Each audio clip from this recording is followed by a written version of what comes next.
My mother called me laughing to thank me for my generous contribution. The contribution. They had just sold my grandmother's $320,000 antique jewelry collection from under me to pay for my sister's $280,000 honeymoon to the Maldives and Bora Bora. They told me the jewelry had been lost in a house fire that never happened. But they made one fatal mistake. They forgot who was secretly paying for their luxury retirement condo, the one they were planning to move into next month. Before I tell you how this betrayal ends, let me know in the comments where you are watching from. And if you have ever been the responsible child who gets taken for granted while the golden child gets everything, hit that like and subscribe button. You are going to want to see this. My name is Tamara Jenkins, and I am 31 years old. My world is built on numbers, precision, and calculated risk. As a senior financial analyst for a major investment firm in Atlanta, my days are structured by market trends, portfolio reviews, and the calm, analytical flow of data interpretation.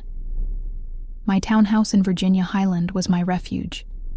Every antique piece of furniture, every warm, neutral tone was a connection to my grandmother, Grandma Lorraine, the woman who raised me when my parents couldn't be bothered. The woman whose jewelry collection was supposed to be my inheritance. The jewelry that was currently the subject of a frantic phone call I was ignoring. I was in the middle of a critical quarterly review meeting with the executive team. My screen was shared. My voice was calm and professional, and I was walking them through the year-end projections for our biggest client's portfolio. And my phone set to silent was lighting up like a Christmas tree. The screen illuminated Mom. I ignored it. Bzzz, Mom. I subtly shifted my weight trying to focus. As you can see from this trend analysis, I continued. Bzzz, Mom Jean. It was now 12 missed calls. The CFO, a woman named Mrs. Patterson, paused. Tamara, is everything all right on your end? You seem distracted. My face flushed. My apologies, Mrs. Patterson. Just a family matter. Please let me step away for 30 seconds. I hit the mute button on my mic, and camera snatched the phone off my desk and stepped into my hallway. My voice a furious whisper.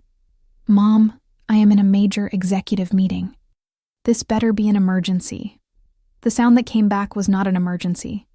It was laughter. Loud, giddy laughter underscored by the pop of a champagne cork and music. Tamara, sweetie, guess what? It was my mother, Jean. She sounded ecstatic. My sister Brianna, the 28-year-old golden child social media influencer, screamed into the phone. We did it, Tam. We booked the St. Regis Maldives and the Four Seasons Bora Bora. Back to back. Can you believe it? I pinched the bridge of my nose. My patience gone. Okay, great. I have to go. No, wait. Mom got back on the line. That's not even the best part. It's all thanks to you, baby. Thank you. You're a lifesaver. A cold feeling started in my stomach. Thanks for what? I didn't approve any transfer. What are you talking about? My mother laughed that airy, dismissive laugh she used when she thought I was being silly. Oh, don't be dramatic. I sold Grandma Lorraine's jewelry collection, sweetie. The auction closed yesterday morning. We got a fantastic price. $320,000. A private collector from New York. Can you believe it? It's more than enough for Brianna's honeymoon suite upgrades and the private yacht charters. Isn't that wonderful? The hallway started to spin. I leaned against the wall, my hand shaking. Grandma's jewelry.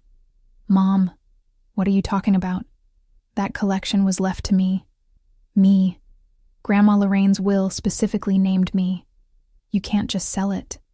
My mother's voice, the voice of a 57-year-old retired bank manager who knew how to manipulate paperwork, suddenly lost its bubbliness. It turned cold, sharp, and condescending. Oh no, baby. You must be misremembering. The jewelry was left to the family, to all of us. Your father and I were named as the executors of the estate. We had full discretion over all assets. Your name was only mentioned as a suggested recipient. Legally, Tamara, it was our property to sell, and we needed it for your sister. She just got married, for heaven's sake. She deserves a once-in-a-lifetime honeymoon. I couldn't breathe. Grandma Lorraine's emerald engagement ring from 1952, the Art Deco diamond bracelet she wore to my college graduation, the pearl necklace she promised me on her deathbed, the collection she spent 60 years curating, piece by piece, saving every penny, every birthday gift, every anniversary present from Grandpa William. "Mom," I whispered, "where are the pieces now?" Anyway, she continued as if I hadn't spoken. The buyer was very eager. He took everything, the rings, the bracelets, the necklaces, even that old cameo brooch you always liked. "We have to go, baby. The travel agent is here with the final itinerary. We'll celebrate this weekend. Talk later. Love you." A click. The line went dead. I stood there frozen in my hallway, processing what I had just learned. On my laptop screen in the other room, I could hear Mrs. Patterson's disembodied voice. "Tamara, are you still with us? Did we lose you?" I stared at the wall. My shock was hardening, crystallizing into something cold, sharp, and heavy. They had finally pushed me too far. The war had just begun. I clicked end meeting on the Zoom call. I didn't say goodbye to Mrs. Patterson. I didn't apologize or reschedule. I just clicked. The laptop screen went dark, reflecting my own stunned blank face. My living room, my beautiful, quiet living room, suddenly felt like a museum of grief. The antique mahogany side table that matched Grandma Lorraine's. The vintage crystal vase she gave me for my 21st birthday. The framed photograph of her and me at my high school graduation. Her pearl necklace gleaming around her neck. The necklace that was now gone forever. My mind reeled back, trying to find the moment the trap was set. It wasn't hard to find. It was 6 years ago. I was 25, still reeling from Grandma Lorraine's death. She had passed peacefully in her sleep at 82, surrounded by family. I was the one holding her hand when she took her last breath.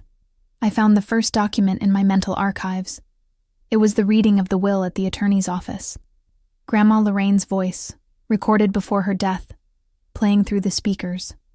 "To my beloved granddaughter Tamara, who has been my light, my joy, and my constant companion, I leave my entire jewelry collection. Every piece tells a story of love, and I know she will treasure them as I have." I remembered crying. I remembered my mother's face tightening. I remembered my father looking uncomfortable. I remembered Brianna rolling her eyes and checking her phone. But then the attorney, a tired man named Mr. Simmons, had cleared his throat. "However," he said, "as Tamara is not yet 25 and unmarried at the time of Mrs. Lorraine's passing, the collection will be held in trust by the named executors, Jean and Marcus Jenkins, until such time as Tamara reaches the age of 30 or marries, whichever comes first." I remembered my mother's smile, that tight, satisfied smile that didn't reach her eyes. "Don't worry, baby," she had said, patting my hand. "We'll keep it safe for you." Safe. That's what she called it. For 6 years I waited. I turned 30 last year. I had asked about the jewelry. My mother had given me excuse after excuse. "It's in a safety deposit box at the bank, sweetie. The appraisal company is backed up. We need to update the insurance first. I'll bring it to you next month. Next month. Next month. Next month." I was patient. I was respectful. I was Tamara, the responsible one. Now it all made perfect, sickening sense. This was never about protecting the jewelry. It was about waiting for the right moment to strike. They had been holding my inheritance hostage for 6 years, just waiting for Brianna to need something extravagant. My sister Brianna was the one who needed help. Brianna, who got a brand new white Mercedes SUV for her 18th birthday, while I had to buy my own 12-year-old Toyota Camry with my own babysitting money. Brianna, who dropped out of Emory after 3 semesters to become a full-time lifestyle influencer, which really meant my parents paid for her luxury apartment in Midtown and her endless brunches and photo shoots.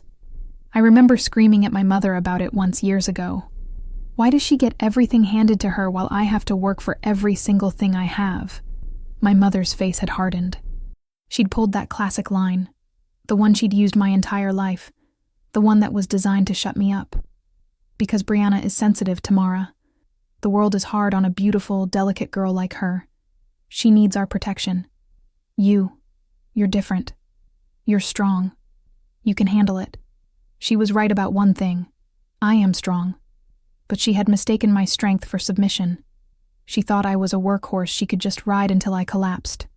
She thought I was a trust fund she could just drain for the real daughter. They had just stolen $320,000 from me. They thought I would just handle it. The ice in my veins wasn't despair anymore. It was rage, pure focused and utterly cold. I grabbed my car keys from the bowl by the door. I wasn't going to mourn. I was going to war. The drive to Sandy Springs was a red blur. I don't remember the traffic on 400. I don't remember signaling. I just remember my hands gripping the steering wheel of my Lexus so hard that my knuckles were white. The Lexus I had bought myself at 27 because my parents were busy putting a down payment on Brianna's Mercedes. I pulled into their driveway, skidding on the clean, perfect pavers. Their house was a sprawling one-story ranch, sitting on a pristine green lawn in a neighborhood where everyone had perfect landscaping and perfect lives. It was the house my mother always dreamed of, the symbol that the Jenkins family had made it, the house that screamed respectability and success to all her friends from the country club. I didn't knock. I didn't ring the bell. I used my old key and burst through the front door. Where is she? My father, Marcus, was exactly where I knew he would be. He was in the den, sitting in his worn leather recliner, the television blaring a basketball game. He looked up, annoyed by the interruption. Tamara, what on earth? You're going to let all the cold air in. You sold Grandma's jewelry. I screamed it. The words echoed in the high-ceiling foyer. You let her sell Grandma's jewelry. My father sighed that deep put-upon sigh he always used when I was being difficult. He picked up the remote and lowered the volume, but he didn't turn it off. He couldn't even give me his full attention for this. Tamara, lower your voice, he said, not looking at me. Don't come into this house acting crazy. We did what was best for the family. Best for the family. I was shaking. That was my inheritance. That was Grandma Lorraine's legacy. How could you just give it away? Don't be dramatic, he snapped. It's just some old jewelry. Your sister needs this. Brianna is going on her honeymoon. Do you understand what that means? This boy, Derek, his family has a beach house in the Hamptons. They have status. This is a huge opportunity for all of us. She deserves a beautiful honeymoon.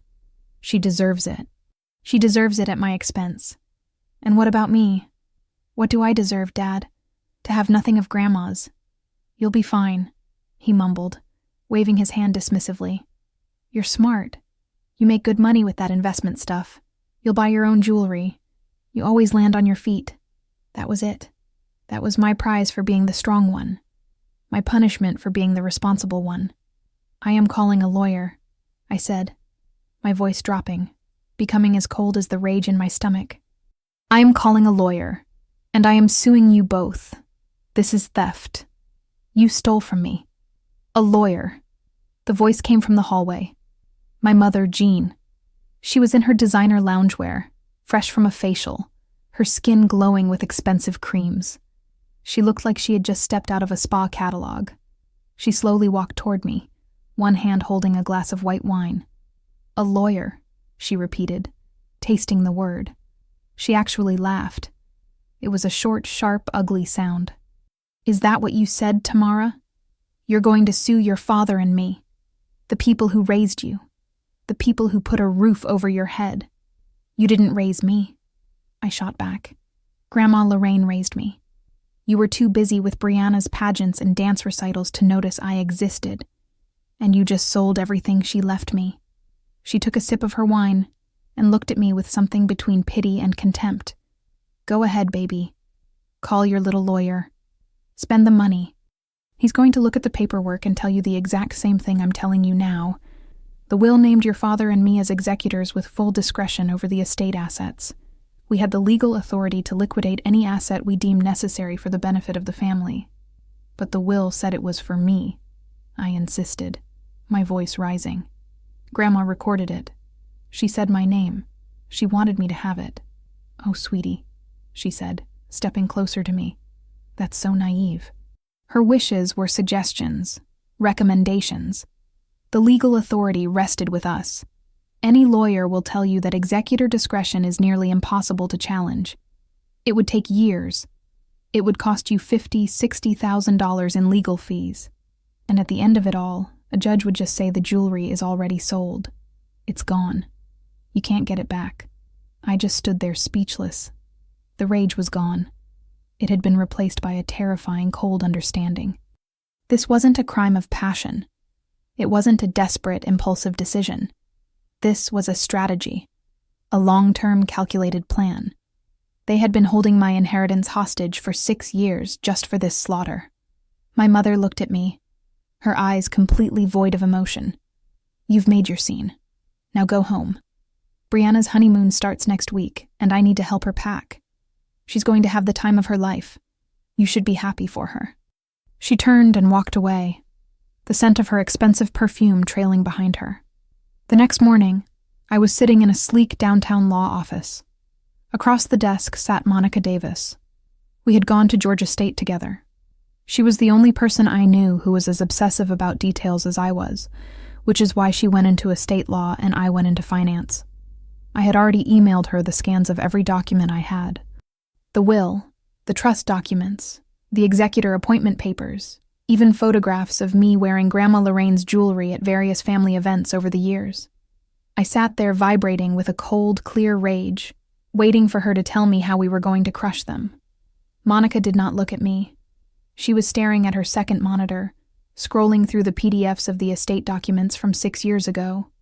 She let out a long, slow breath and leaned back in her chair, rubbing her temples. "Tamara," she said, and her voice was flat. That's when my stomach dropped. "They got you," she said. "They got you good." "What are you talking about?" I demanded.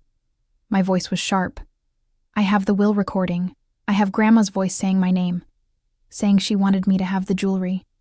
It's all there." Monica shook her head, and she looked genuinely pained. "It doesn't matter what Grandma wanted, Tamara. It matters what the legal documents say. And 6 years ago, the will gave your parents, Jean and Marcus Jenkins, full executor discretion over all estate assets during the trust period. Your name was mentioned as a beneficiary, but the language used the word suggested rather than mandated. That distinction matters in court.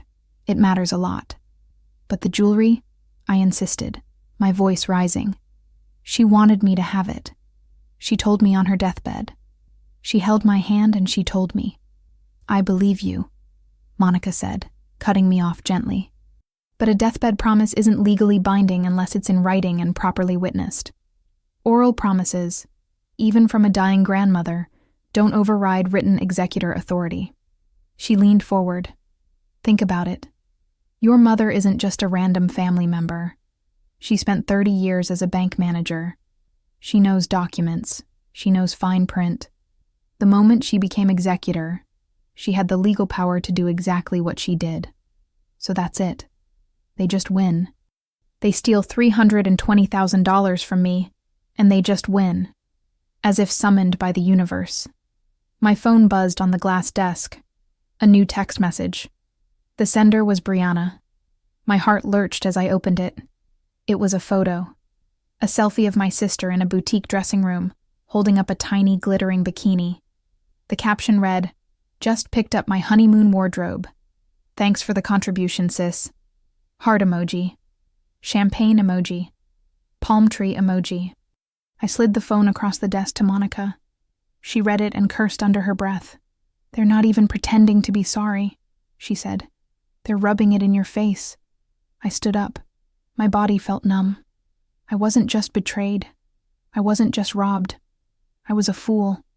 My mother had not just stolen from me. She had proven she was smarter than me. She had used my trust, my patience, and my love for Grandma Lorraine against me, and she had done it perfectly. I walked out of Monica's office in a daze.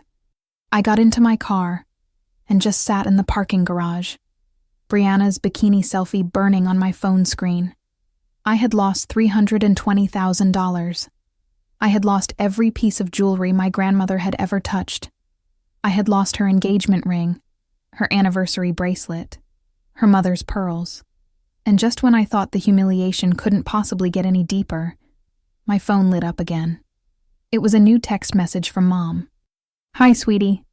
Just a reminder, Don't forget about our big celebration dinner tonight, 7 p.m. at the Ritz-Carlton restaurant.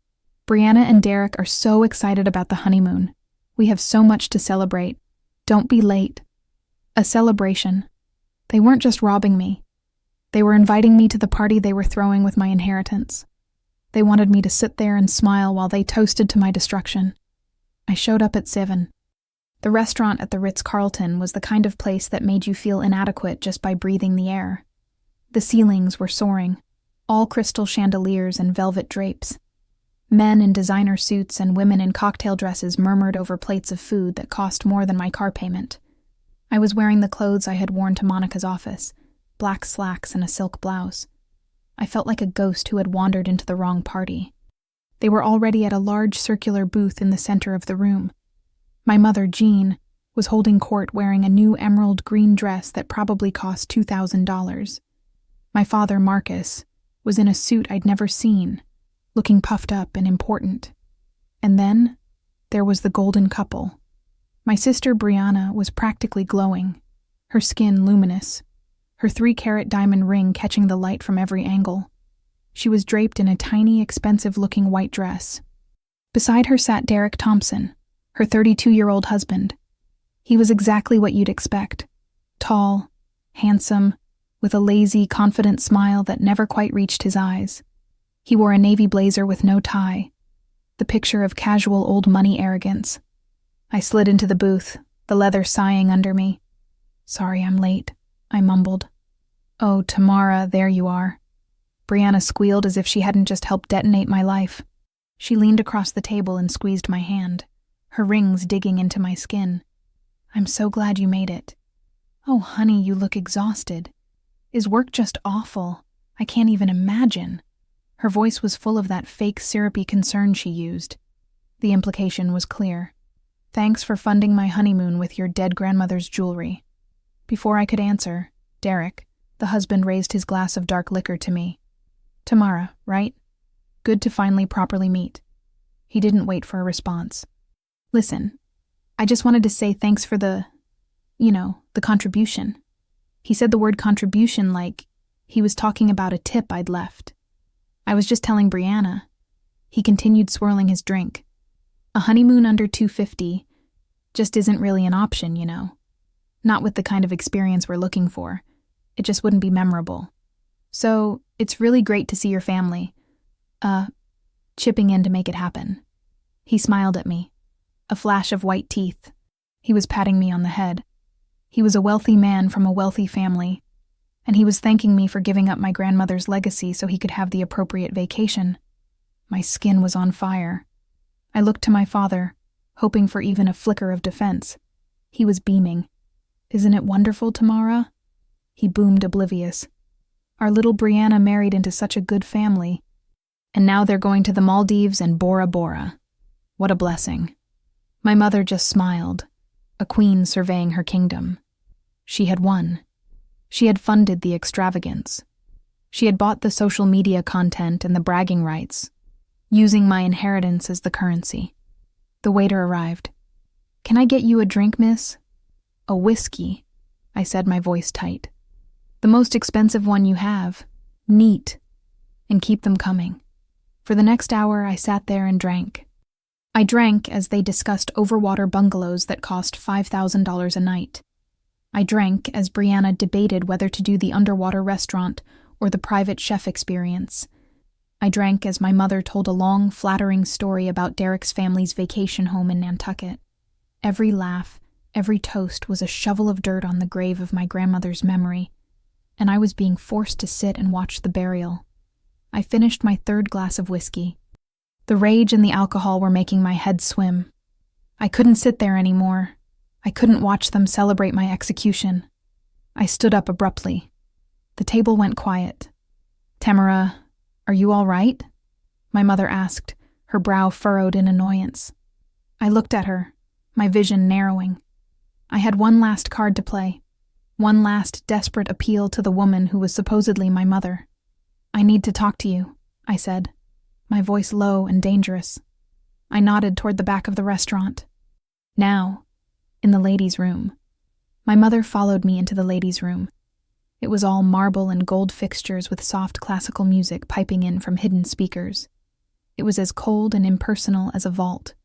She crossed her arms, leaning against the polished granite counter, her expensive perfume filling the small space. "All right, Tamara," she said, her voice sharp and annoyed. "What is this?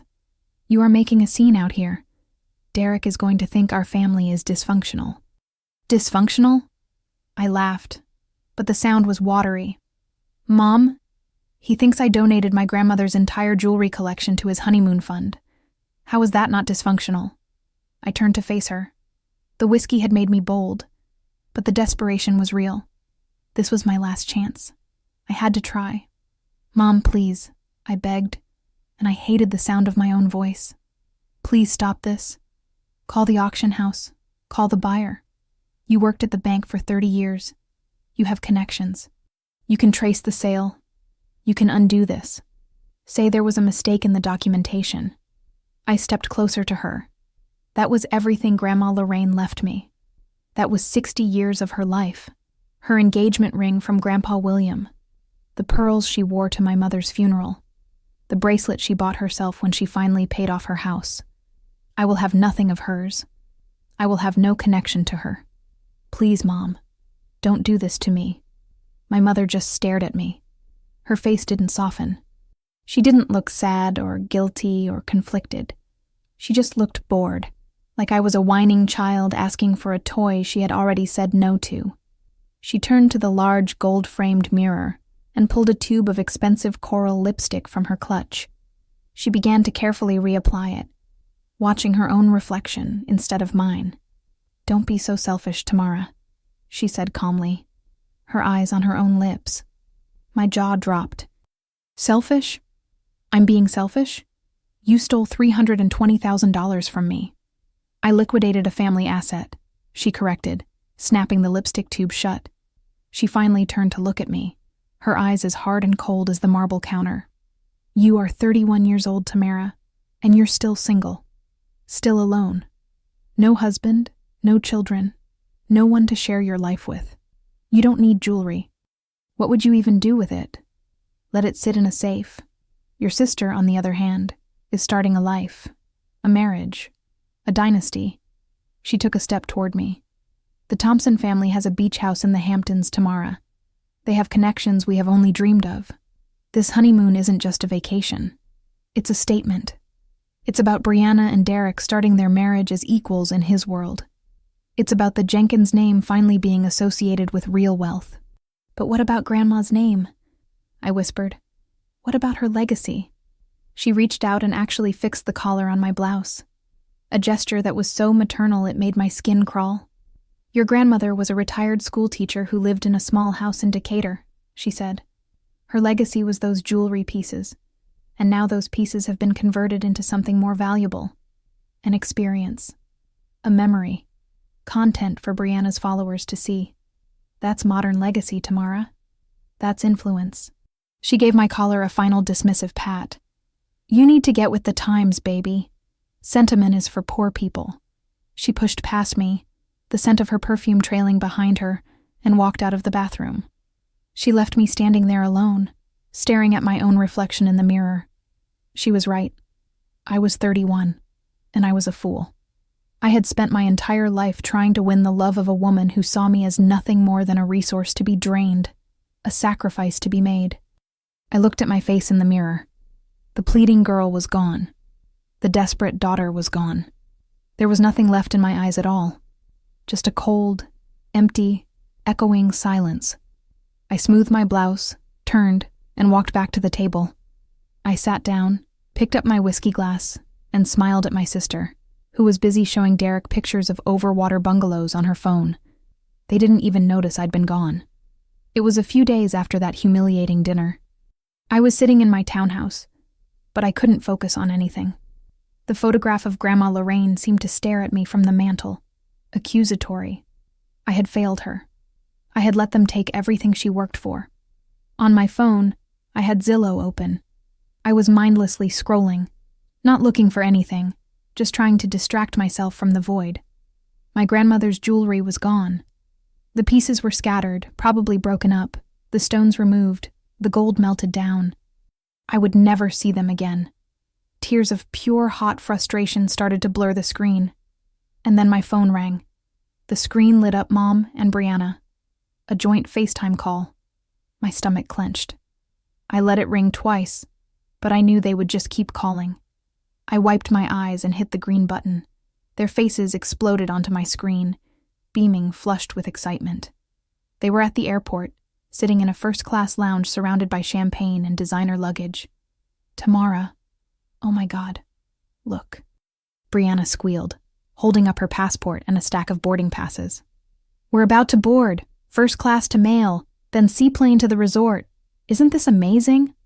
My mother was beside her holding a flute of champagne. Hi, baby, she said, her voice giddy. We're just so excited, and we wanted to call and say thank you for making this possible. Brianna put her hands together, the 3-carat diamond flashing. Yes. Thank you, sis. Grandma would have wanted her jewelry to become something beautiful. And this trip is going to be so beautiful. I'll tag you in all the photos. They both laughed, a bright, tinkling, happy sound. They were sitting in first class, about to fly to the most expensive resort in the world, paid for with my stolen inheritance. They were thanking me for it, as if I had wrapped my grandmother's entire life in a bow and handed it to them. I stared at them. I stared at their smiling, happy faces. I didn't say a word. My mother's smile faltered just a little. Tamara, honey, did you hear us? We said thank you. You know, for being so understanding about the jewelry. I pressed the red end call button. The screen went black. The call was over. And just like that, the tears stopped.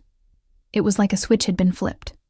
The hot rage, the despair, the suffocating sadness, it all vanished.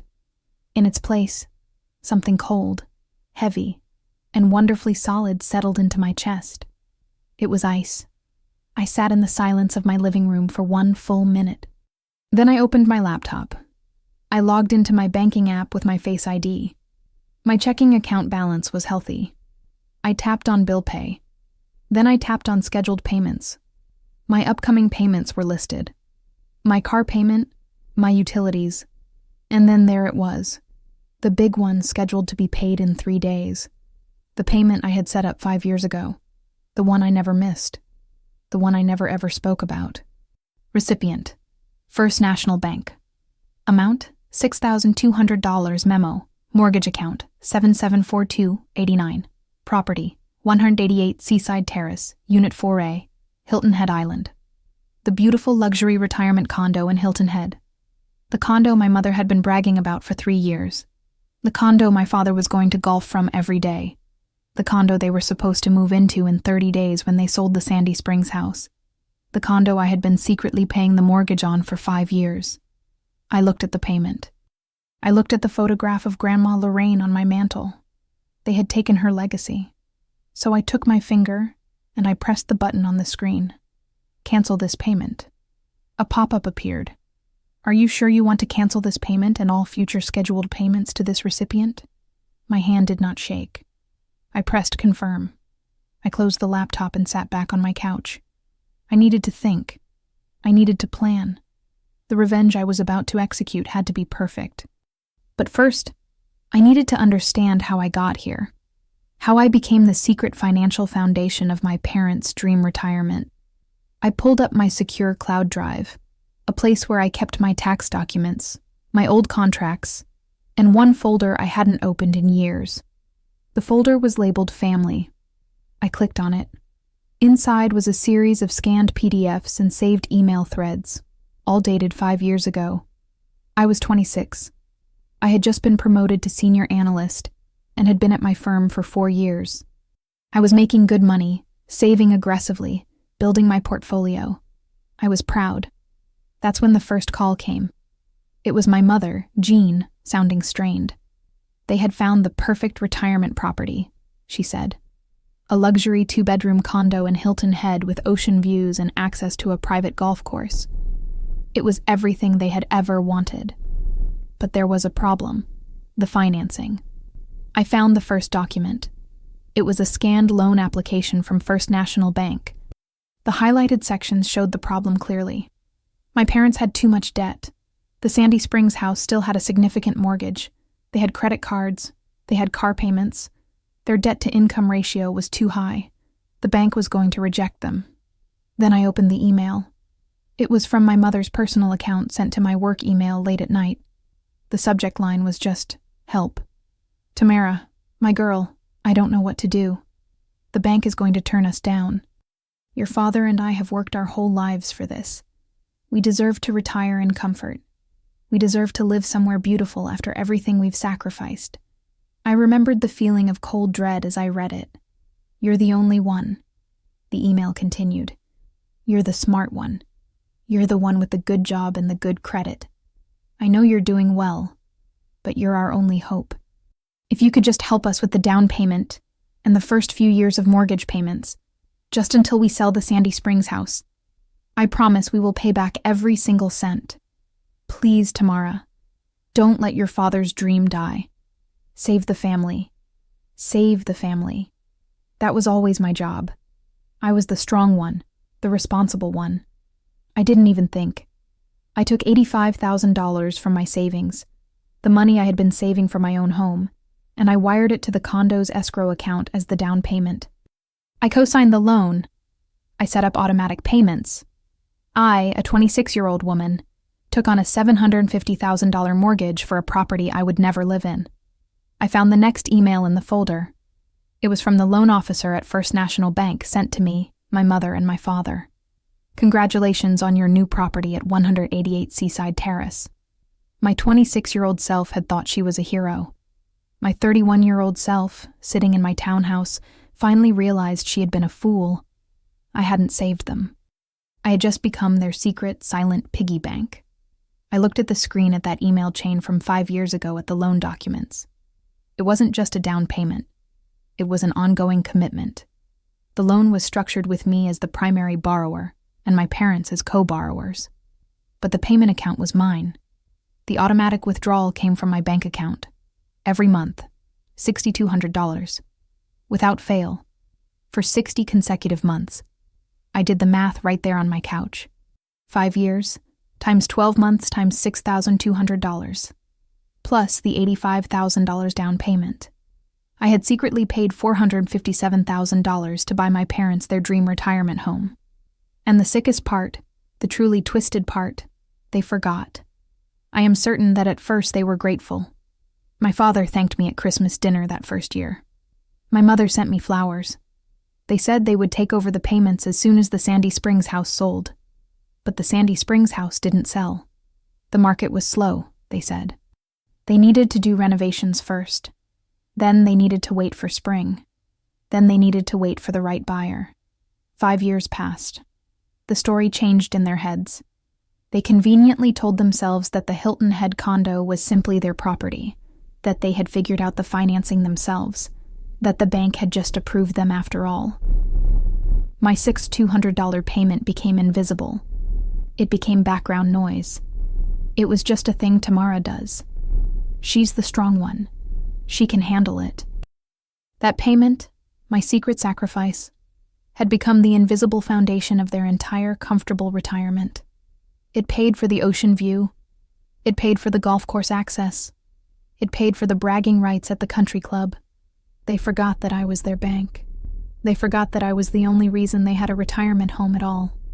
And they had just stolen $320,000 from me to pay for a vacation. They didn't just bite the hand that fed them. They sawed it off at the shoulder.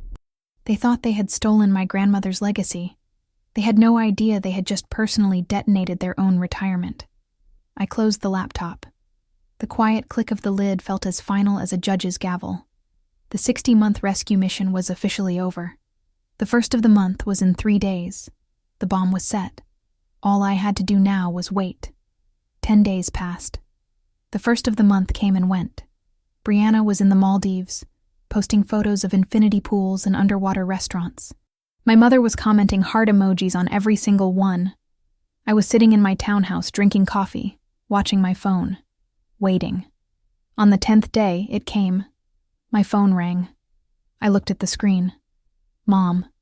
My heart didn't leap. I didn't feel rage or despair. I just felt a cold, heavy sense of inevitability. The second domino was about to fall. I let it ring 3 times, took a calm sip of my coffee, and then I answered, putting it on speaker. "Hello." There was no bubbly greeting. No "hi, sweetie." Her voice was thin, tight, and confused. "Tamara, something strange just happened. The bank called. First National." "Oh," I said, setting down my coffee cup. "Yes," she said, her voice growing agitated. "They said we are 10 days past due on the mortgage. 10 days. Can you believe it? They've never made a mistake like that before." I told them. I said we have never been late on a payment. It must be some ridiculous computer glitch. I looked out my window at the quiet street. The moment was finally here. "It's not a mistake, Mom," I said calmly. There was a long pause on the other end of the line. Just dead air. "What?" she finally said. "What do you mean it's not a mistake?" "I mean I stopped the payment," I said. I picked up my coffee cup again. I heard a sharp intake of breath. You stopped paying what? What are you possibly talking about, Tamara?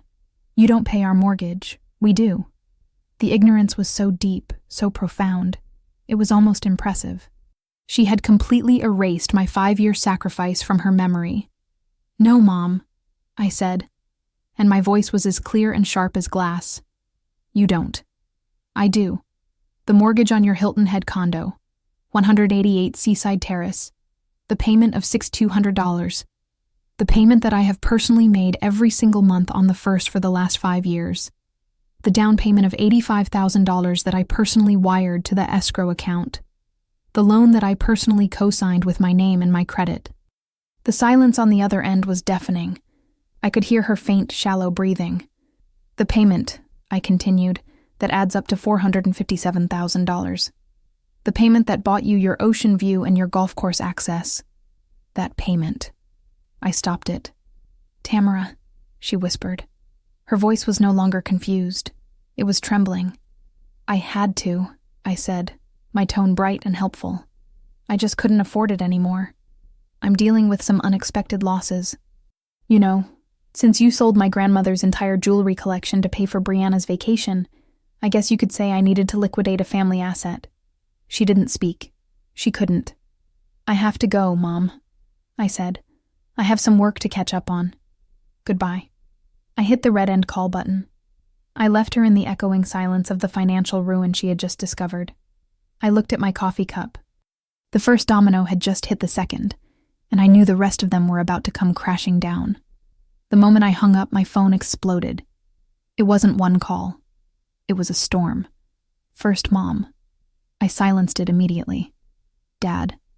I silenced it. A new voicemail notification appeared. Then another and a third. A text message from Dad. "Tamara. Call me right now. This is not a joke." A text from Mom. "Tamara Michelle Jenkins. You pick up this phone. This instant. You have made a terrible mistake. Call the bank." I didn't call the bank. I just sat in my townhouse, looking at the photograph of Grandma Lorraine, and I imagined the scene. I imagined the panic setting in at the sprawling ranch in Sandy Springs. The scene shifts. We are in their pristine white kitchen. My mother, Jean, is pacing in her loungewear. Her phone pressed so hard to her ear, her hand is shaking. My father, Marcus, is slumped on a bar stool at the kitchen island, his face a ghostly white, listening on speakerphone. "I'm sorry, Mrs. Jenkins, but as I've explained, there is no glitch," a calm, professional voice says from the speaker. "It's Mr. Anderson, a loan manager at First National. The payment was scheduled for the 1st. It was canceled by the primary borrower on the 29th of last month." "Primary borrower?" Jean shrieks, her composure completely gone. "We are the owners, Marcus and Jean Jenkins. We've been the owners for 5 years. There's the sound of a keyboard clicking on the other end. "Mr. Anderson sighs. "Ma'am," he says, and his voice is now cautious, like he's speaking to someone unstable. "I am looking at the original loan documents that were signed 5 years ago. The primary borrower on this loan is Tamara M. Jenkins. You and your husband are listed as co-borrowers, but all payment authorization was established through her account. She has the legal authority to modify or terminate those payments at any time. Marcus makes a small gasping noise. Terminate? What does that mean? We'll just pay it ourselves. It's 10 days late. We'll pay the $6,200 right now. I'm afraid it's not that simple, sir, Mr. Anderson says, and his voice is now ice. According to the terms of your loan, the termination of the primary payment plan by the primary borrower constitutes a change in financial circumstances. The bank is required to reevaluate the loan. Reevaluate? John whispers. We will need to verify that you, as co-borrowers, can independently service the debt. We will need current income verification, tax returns, and a full credit review. If you cannot demonstrate sufficient income to cover the payments on your own, the loan will be called. My father looks like he's been punched. Called? What does that mean? The full remaining balance of your loan will become due immediately. Jean lets out a high-pitched hysterical laugh. The full balance? We paid a huge down payment. More typing. The current principal balance on your mortgage is $612,000. If you cannot demonstrate sufficient income, that amount will be due within 60 days, or we will be forced to begin foreclosure proceedings. Jean stumbles backward. $612,000. We're retired. We live on a fixed income. Mr. Anderson's voice is flat. That is the situation, Mrs. Jenkins. I suggest you contact your primary borrower and resolve this matter privately. Good day. The line goes dead. My mother and father just stare at each other. They don't have $612,000. They don't have $6,200 a month. They have Social Security. They have a small pension. They have the money from the jewelry sale. But that money is gone. Spent. In the Maldives. They can't qualify for the loan on their own. They are about to lose their dream retirement home. And there's more. The Sandy Springs house. They were supposed to sell it. That was the plan. Sell Sandy Springs, move to Hilton Head, use the equity for retirement. But they hadn't sold it yet. They were still living in it. And now they were about to lose both. The trap my mother had so perfectly set for me had just snapped shut on her. I let them panic. For 3 days, I heard nothing. The storm of angry voicemails and threatening texts went silent. It was a new kind of torture for them. A silence they knew they couldn't afford. They had no cards left to play. I had the income, and more importantly, I had the truth. I spent those 3 days in my townhouse, thinking, planning. Every document I reviewed felt like a small discovery. Every calculation I ran reminded me that I finally had leverage. The 3 days they had given themselves were ticking down. I had just finished my morning coffee when my phone rang. It was not my mother or my father. It was Brianna. I almost didn't answer. I had nothing to say to her. But a cold curiosity made me pick up. I hit the speakerphone button and set the phone on my desk. Brianna. The sound that came through the speaker was not the happy influencer. It was a shriek, a high-pitched hysterical wail. You did this. You ruined everything. I hate you. I hate you. I waited. I just let her scream. It was the sound of a toddler having a tantrum, combined with the panic of a spoiled woman realizing her platinum-plated world was on fire. Brianna, I said calmly, I have no idea what you're talking about. My honeymoon. My retirement condo. You witch. What did you do to them? What did you do? Through her gasping, ugly sobs, I started to piece together the story. The story of what had happened at the ranch in Sandy Springs that morning. She and Derek had just returned from the Maldives. She sobbed. They had cut the trip short. They were supposed to go on to Bora Bora, but something had happened. She was, in her own words, humiliated beyond belief. She told me they had been at the airport in Mail, about to board their seaplane to Bora Bora, when her phone started exploding. It was Mom, she said, calling over and over. She finally answered, annoyed at the interruption to her vacation. And then Mom had told her. The Hilton Head condo, the retirement dream, it was gone. Or it was about to be gone. You paid for it?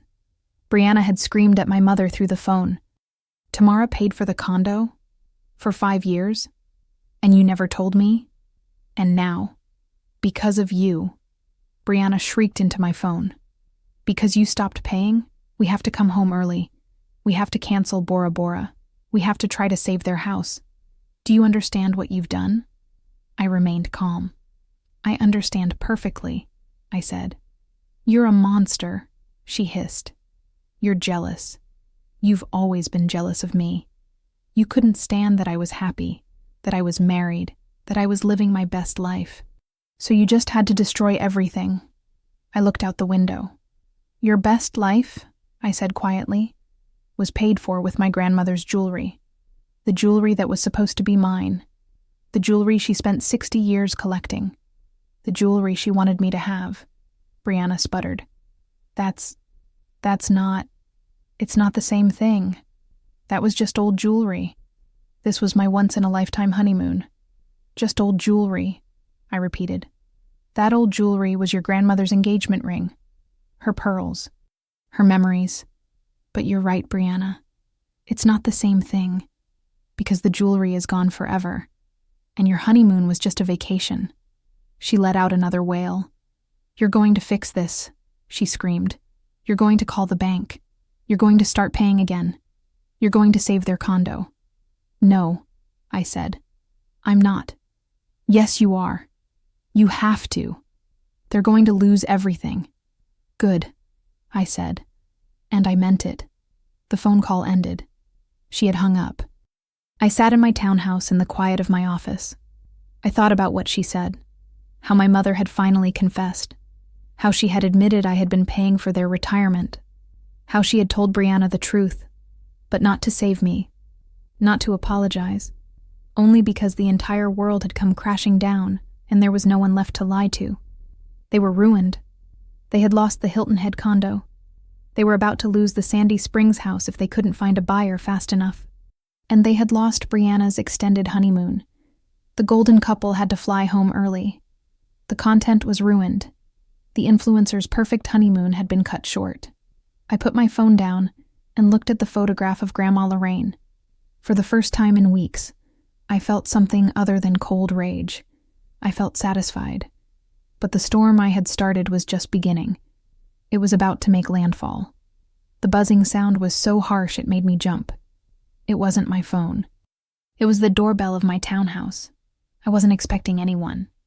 I walked to the door and looked through the peephole. My blood went cold. It was the 4 of them. All of them. Standing on my front porch. My mother, my father, Brianna, and Derek. They looked desperate. I took a breath. Then I opened the door. My mother, Jean, was in front. She looked 10 years older. Her hair was flat. Her makeup was smeared. She was wearing old jeans and a wrinkled blouse. She looked like she hadn't slept in days. My father, Marcus, was beside her, slumped and defeated, unable to meet my eyes. Brianna was behind them, still in her travel clothes from the Maldives, her designer luggage abandoned on the walkway. Her face was blotchy and red from crying on the plane. Her perfect influencer facade was completely gone. And Derek. Derek was standing slightly apart from them, his arms crossed, his face a mask of cold assessment. He was watching his new family like a scientist observing a failed experiment. "Tamara," my mother whispered. Her voice was broken. "Please, can we come in? We need to talk." I looked at them, at the desperation in their eyes, at the fear. "You can talk from there," I said. I didn't open the door wider. My mother flinched. "Tamara, please. We're family." "Family," I said. The word tasted like ash. "You stole my grandmother's jewelry and sold it to pay for a vacation. Then you discovered that I've been paying for your retirement home for 5 years, and your first reaction was to call me a monster and demand I fix your mistake. That's not family. That's exploitation." My father looked up. His eyes were watery. "Tamara, pumpkin, please. We made a mistake. A terrible mistake. We didn't realize you didn't realize I was paying your mortgage." I cut him off. "For 5 years? $6,200 a month? $85,000 down payment? You didn't realize?" He looked away. My mother stepped closer to the doorway. Her hands were shaking. "Tamara, I'm sorry. I am so sorry. I didn't understand. We got confused. We thought the payments were just automatic. You thought the bank was paying your mortgage? Out of the goodness of their heart? She didn't answer. I took a step closer to her. I was the one, Mom. I was the one paying. For 5 years. I was the one who gave you the down payment. I was the one who co-signed the loan. I was the one who made sure you could retire in comfort. And you thanked me by stealing my grandmother's jewelry and giving it to her. I pointed at Brianna. Brianna stepped forward. Her face was contorted with rage. You can't do this to us, she spat. You can't just stop paying. That's their retirement. That's their dream. Their dream, I said, was paid for by me. I funded their dream. And they used my inheritance to fund your vacation. So I stopped funding their dream. It's that simple. Brianna lunged at me. She actually tried to push past my mother to get to me. You selfish witch. You jealous, pathetic Derek. The husband moved for the first time. He grabbed Brianna's arm and pulled her back. Hard. Enough, he said. His voice was quiet, but it was ice. Brianna froze. She turned to him, her eyes wide with sudden fear. Chad, she whispered. Baby, I said enough, he repeated. He released her arm. Then he looked at me. Tamara, he said. He was assessing me, calculating. Can we speak privately? I looked at him, at his expensive clothes and his cold eyes. He was the wild card. I didn't know what he wanted. Fine, I said. Inside, just you. I stepped back and let Derek Thompson enter my townhouse. I closed the door on my mother, my father, and my sister, leaving them standing on the porch. Derek walked into my living room and looked around. He saw the antique furniture, the framed photographs of Grandma Lorraine, the tasteful, understated decor. He nodded slightly. Nice place, he said. You have good taste. Thank you, I said. I didn't sit down. Neither did he. He turned to face me. So, he said, let me make sure I understand the situation. He clasped his hands behind his back.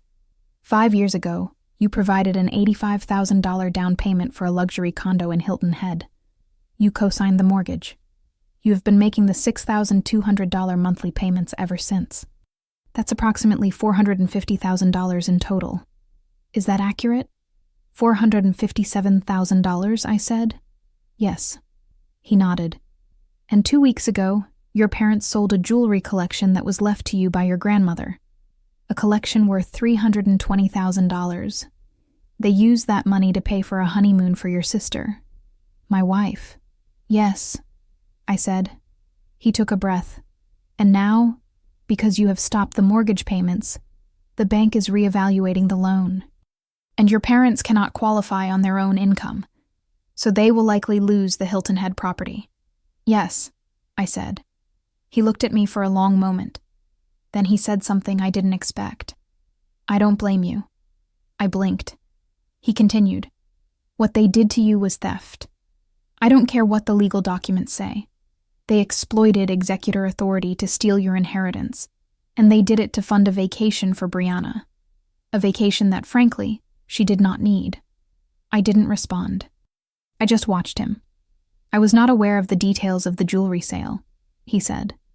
Brianna told me it was a family heirloom that her mother wanted to liquidate. She said it was her mother's property.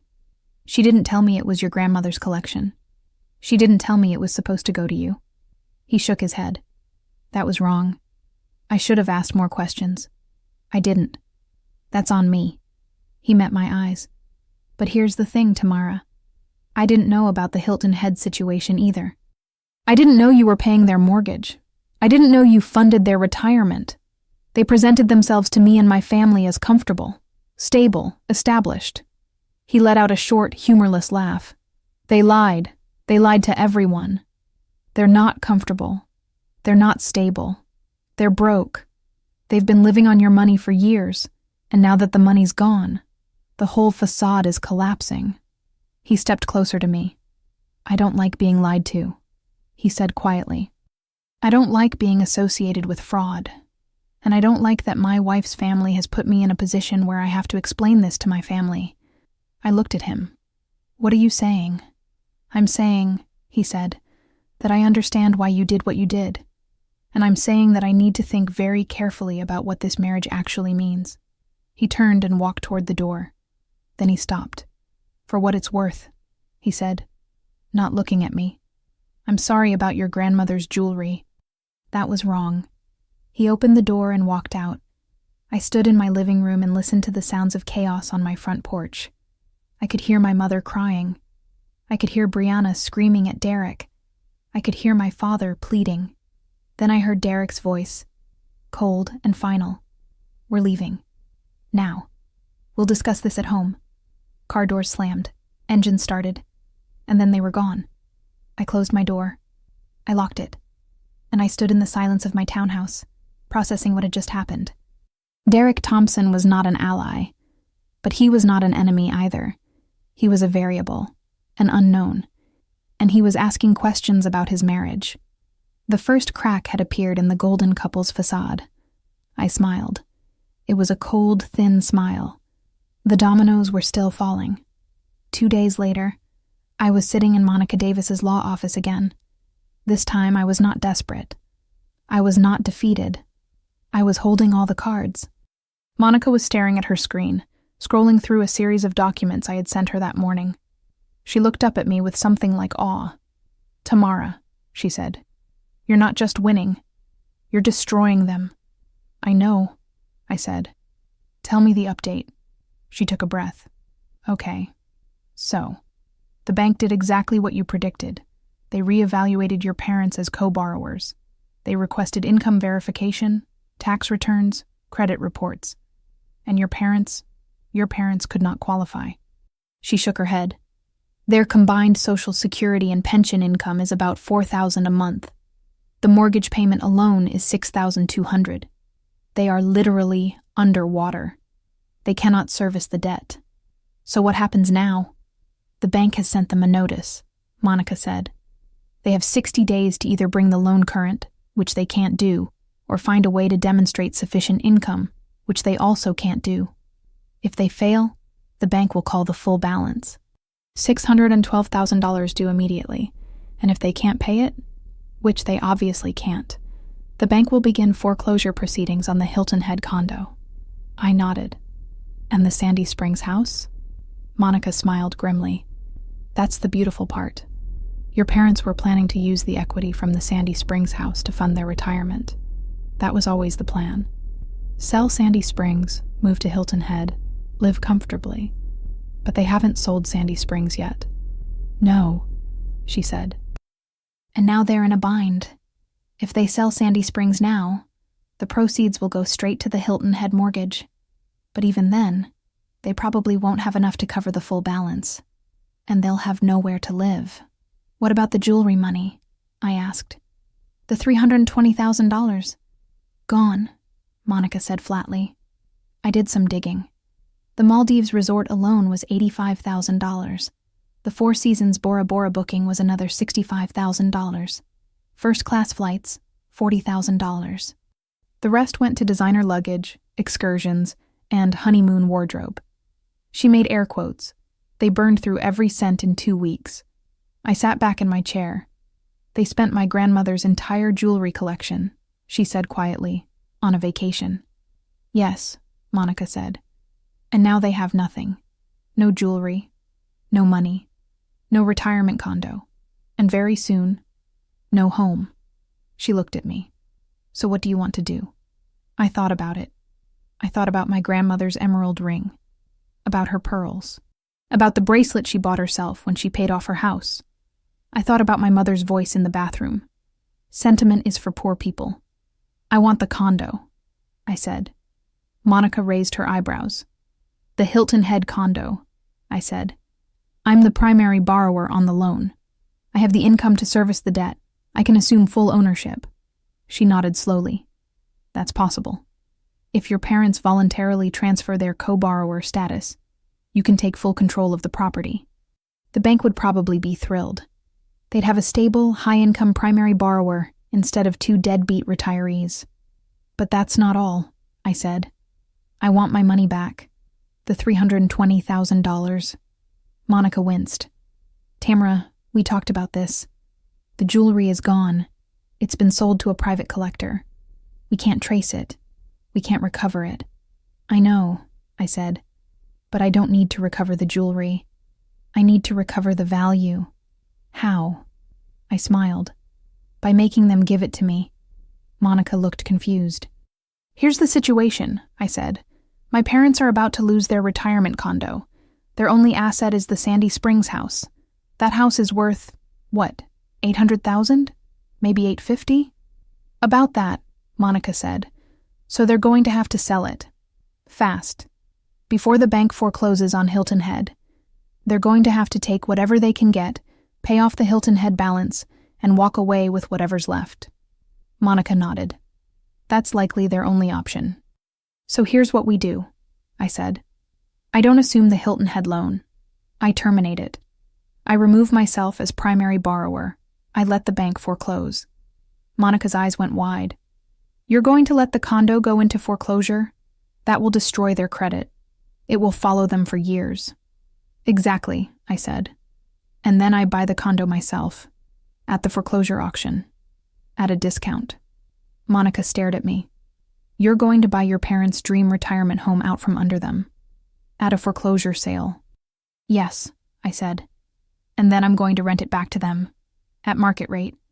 Monica let out a low whistle. But that's still not enough, I said.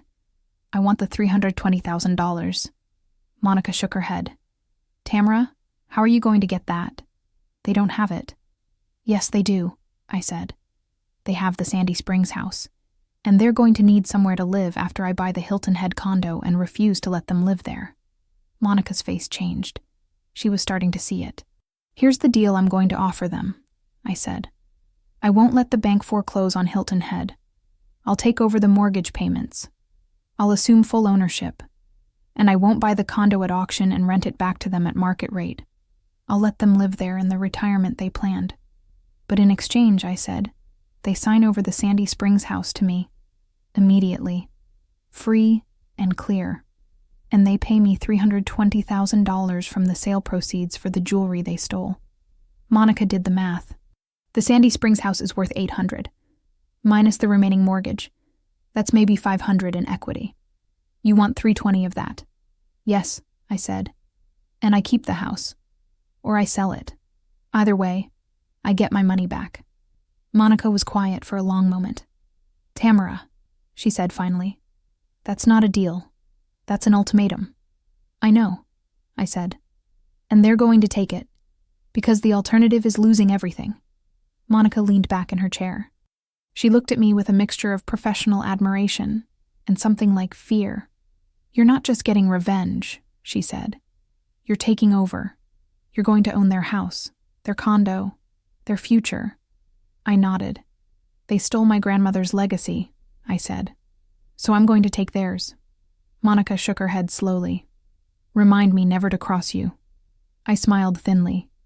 Tell them the terms. Give them 48 hours to decide. She nodded. And if they refuse, then I let the bank foreclose, I said. And I buy the condo at auction. And I evict them. And they end up with nothing. I stood up. They're going to take the deal, I said. They have no choice. I walked out of Monica's office and into the Atlanta sunshine. The trap was set. All I had to do now was wait for them to crawl into it. The call came in 36 hours. Not from my mother. Not from my father. From Derek. Tamara, he said.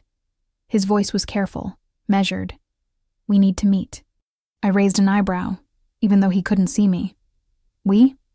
My wife, he said. And your parents. And me. Why you?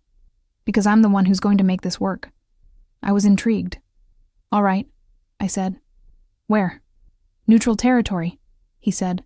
The conference room at my family's attorney's office. Tomorrow, 10 a.m. I'll be there, I said. I hung up. I stared at my phone. Derek Thompson was inserting himself into the negotiations. That was interesting. That was very interesting. The next morning, I walked into a sleek glass conference room in a Buckhead high-rise. The Thompson family's attorney was a silver-haired man named Mr. Whitfield. He sat at the head of the table, looking impassive. On one side of the table sat my mother, my father, and Brianna. They looked terrible. My mother's eyes were red-rimmed.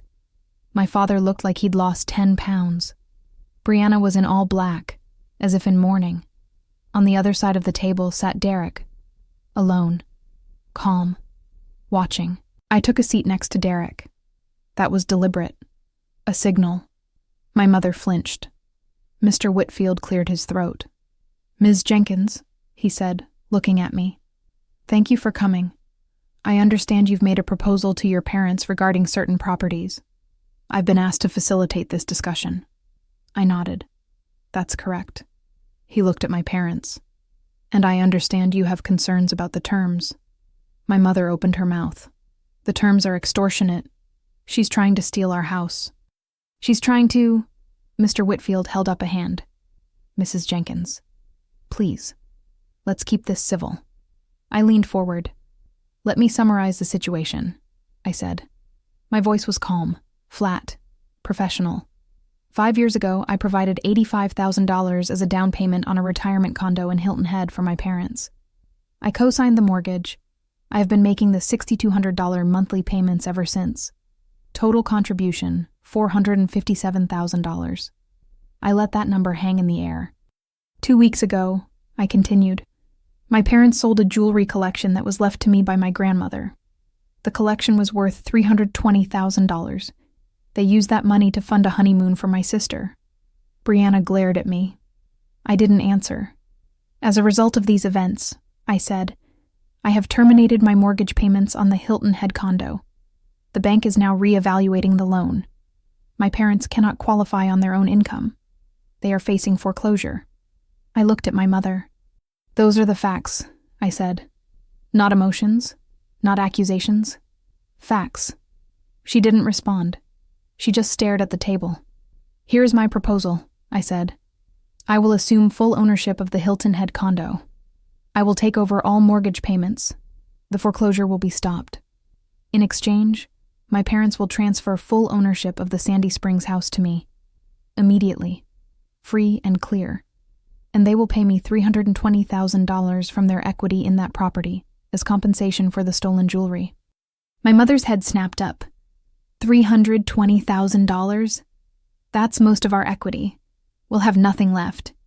"You'll have the Hilton Head condo," I said, "which I will own. But I will allow you to live there. You'll still have your retirement, your ocean view, your golf course." She sputtered. "Allow us to live there? In our own home?" "It's not your home," I said. "It's never been your home. I paid for it. I own it. I'm simply choosing to let you use it." Derek spoke for the first time. "It's a fair deal." Everyone looked at him. He leaned back in his chair. "Tamara could let the bank foreclose," he said. "She could buy the condo at auction for a discount. She could evict you. She could sue you for the value of the jewelry. She could drag this out in court for years and bleed you dry." He shrugged. "Instead, she's offering you a clean exit. You give her the Sandy Springs house and the jewelry money. She gives you a place to live for the rest of your lives. That's generous. That's more than you deserve." Brianna stared at her husband. "Derek, baby, how can you say that? They're my parents." Derek looked at her. His face was unreadable. "They lied, Brianna. They lied to me. They lied to my family. They presented themselves as stable and comfortable, and the whole time they were living on your sister's money. They stole from her to pay for our honeymoon." He shook his head. "My father's firm does business with First National Bank. Do you know how embarrassing it would be if this went public? If people found out my in-laws committed fraud and went into foreclosure 3 weeks after our wedding?" Brianna went pale. "Derek, He looked at my mother and father. "Take the deal," he said. "It's the only move you have." The room was silent. My mother looked at me. Her eyes were wet. "Tamara," she whispered. "Baby, please. This is too much. You're taking everything." I looked at her, and for a moment, I felt something. A twinge. A flicker. Then I remembered her voice in the bathroom. Sentiment is for poor people. I remembered the bikini selfie. Thanks for the contribution, sis. I remembered the laughing phone call. We sold Grandma Lorraine's jewelry, sweetie. The flicker died. You took everything from me first, I said. I'm just taking it back. I looked at Mr. Whitfield. Draw up the papers, I said. They have 24 hours to sign. I stood up. I looked at my mother, my father, and my sister one last time. You made me the strong one, I said. You made me the one who handles everything, the one who pays for everything, the one who sacrifices for the family. I picked up my bag. Congratulations, I said. You were right. I can handle this. I walked out of the conference room and into the elevator. The doors closed, and I smiled. They signed the papers. Of course they did. They had no choice. The Sandy Springs house transferred to my name. The $320,000 was placed in escrow for me. The Hilton Head condo became mine. My mother and father packed up their ranch house, the house they had lived in for 25 years, and moved into the Hilton Head condo, the condo they no longer owned, the condo where they now lived at my pleasure. I didn't see them. I didn't talk to them. I had Monica handle all the paperwork, but I heard things. Through Monica, through mutual friends. I heard that my mother cried for 3 days straight after signing the papers. I heard that my father refused to play golf for weeks. I heard that they shuffled around the condo like ghosts, unable to enjoy the view, the beach, the retirement they had schemed and stolen for, because they knew the truth now. They knew they were living in my house. They knew that every morning they woke up in that condo, they woke up at my mercy. I let them sit in that knowledge for a month, and then I sent them the first invoice. It was a simple document. Clean. Professional. Typed on Monica's letterhead. Monthly rental invoice property, 188 Seaside Terrace, Unit 4A, Hilton Head Island tenant, Jean and Marcus Jenkins amount. Due, $4,500. The payment was due on the first of the month. Every month. I wasn't charging them the full $6,200 I had been paying. That would have been cruel. But $4,500 was the fair market rent for a 2-bedroom luxury condo in Hilton Head. They wanted to retire in comfort. They could pay for it. My phone rang 2 hours after the invoice was delivered. It was my mother. Tamara, she said. Her voice was shaking. Tamara, this is a rental invoice? You're charging us rent? To live in our own home? It's not your home, I said. We've been through this. It's my home. Your tenants. $4,500 a month? That's almost all of our income. I know, I said. You might want to think about getting jobs. The line went dead. She had hung up. I set down my phone. I looked at the photograph of Grandma Lorraine on my desk. They figured it out. They paid the first month's rent, and the second, and the third. I don't know how they did it. Maybe they cashed in the last of their retirement accounts. Maybe they borrowed from friends. Maybe Brianna helped. Or maybe they just finally learned what it felt like to sacrifice for someone else. 6 months later, I received an unexpected visitor at my townhouse. It was Derek. He was alone. He was holding a folder, and he looked tired. Can I come in? He asked. I nodded. I let him in. I made coffee. We sat in my living room. Brianna and I are separating, he said. I didn't react. I just waited. He took a breath. After everything that happened with your parents, with the foreclosure, with the legal settlement, I started looking more carefully at things. At Brianna. At her spending. At her finances. He shook his head. She's in debt, Tamara. Massive debt. Credit cards. Personal loans. She was leveraged to the hilt before we even got married. And she never told me. He opened the folder. I found out 2 months ago that she had been using my name to open new credit accounts. Without my knowledge. She's been funding her lifestyle on my credit for years. He looked at me. I confronted her. She denied it. Then she admitted it. Then she said I should just pay off her debt because I could afford it and she deserved it. I winced. That sounded exactly like Brianna. He closed the folder. My lawyers are handling the separation. It's going to be clean. She signed a prenup. She's getting nothing. He looked up at me. I wanted you to know. I wanted you to know that you were right about her. About your parents. About all of them. I nodded. I'm sorry, I said. And I meant it. Not for him. But for the waste. For the destruction. For the wreckage my family left everywhere they went. He stood up. He walked toward the door. Then he stopped. For what it's worth, he said. I think your grandmother would be proud of you. I felt something catch in my throat. You didn't let them win, he said. You didn't let them erase you. You fought back. And you did it without breaking the law, without losing your integrity, without becoming like them. He met my eyes. That takes strength. Real strength. Not the kind your family talks about. The real kind. He left. I sat in my living room for a long time after he was gone. I looked at the photograph of Grandma Lorraine. I thought about her jewelry, the pieces I would never see again, the emerald ring, the pearl necklace, the Art Deco bracelet. They were gone.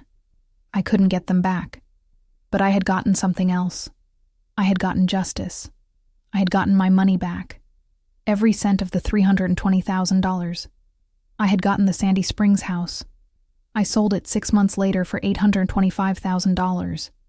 I had gotten the Hilton Head condo, a $750,000 property that I now owned free and clear. I had gotten my parents under my authority, paying me rent every month, living at my pleasure. And I had gotten something even more valuable, something my mother could never understand. I had gotten free. I was no longer the family ATM. I was no longer the strong one who gets taken for granted. I was no longer the sacrifice. I was the owner.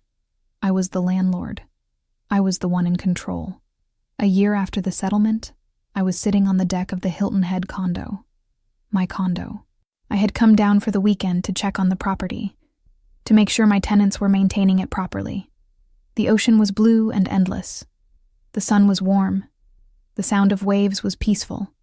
The door behind me opened. My mother came out onto the deck. She looked older, tired, humbled. Tamara, she said quietly, Can we talk? I looked at her. Then I nodded.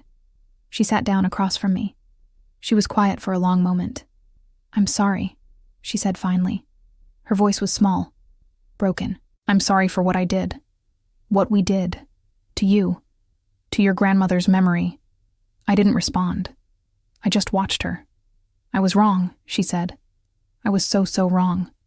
I was so focused on Brianna, on her wedding, on her status. I thought if she married well, it would reflect on all of us. It would mean we had made it. She shook her head. But it didn't mean anything. Brianna's marriage is over. Derek left her. She's back in Atlanta, living in a tiny apartment, trying to rebuild her credit. She's destroyed. She looked at me.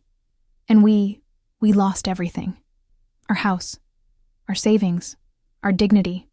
We're paying rent to our own daughter. We get the invoice every month. And it's a reminder of what we did, what we became. She reached across the table. She took my hand. Her fingers were cold. I know I can't fix it, she whispered. I know I can't get your grandmother's jewelry back. I know I can't undo what I did. She squeezed my hand.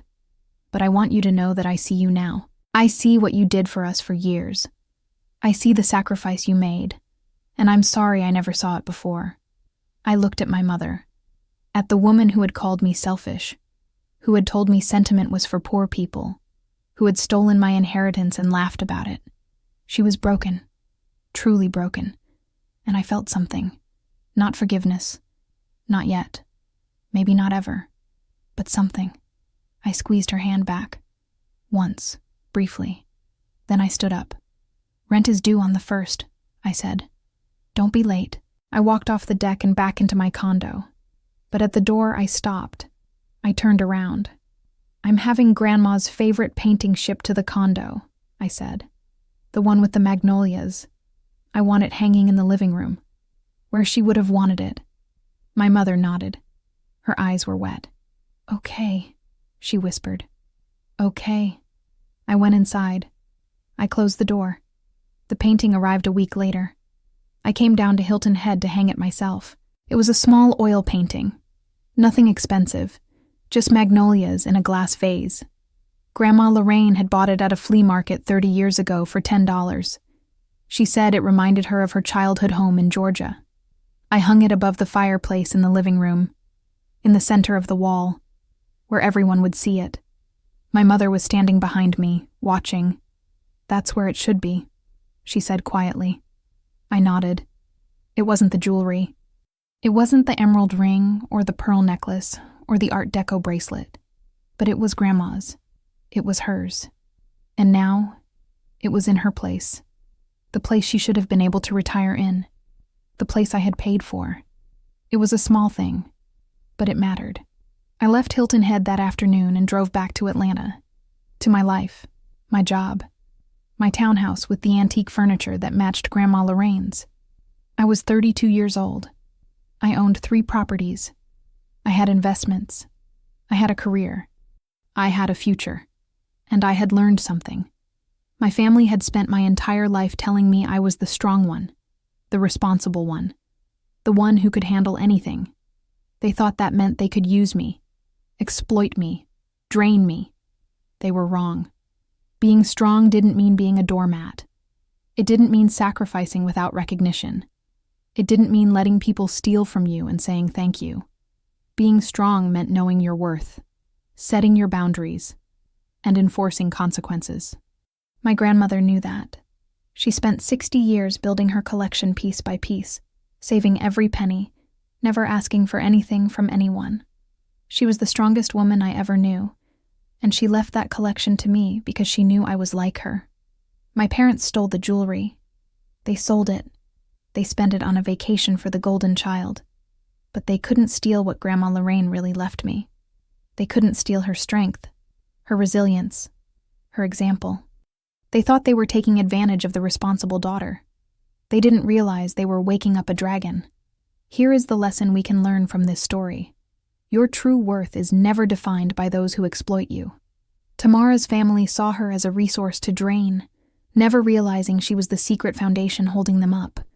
Her strength wasn't just her income or her sacrifice. It was her knowledge. While they planned vacations and weddings, she held the key to their survival. Emotional independence is important, but financial leverage is the tool that reclaims justice. They stole her grandmother's jewelry, but by understanding their critical weakness, the Hilton Head mortgage, she took back an entire empire. Never let anyone mistake your kindness for weakness. Never let anyone assume that because you can handle anything, you should have to. And never ever let anyone steal your inheritance without consequences. If this story resonated with you, hit like and subscribe. Have you ever had to choose between saving your family and saving yourself? Let me know in the comments below.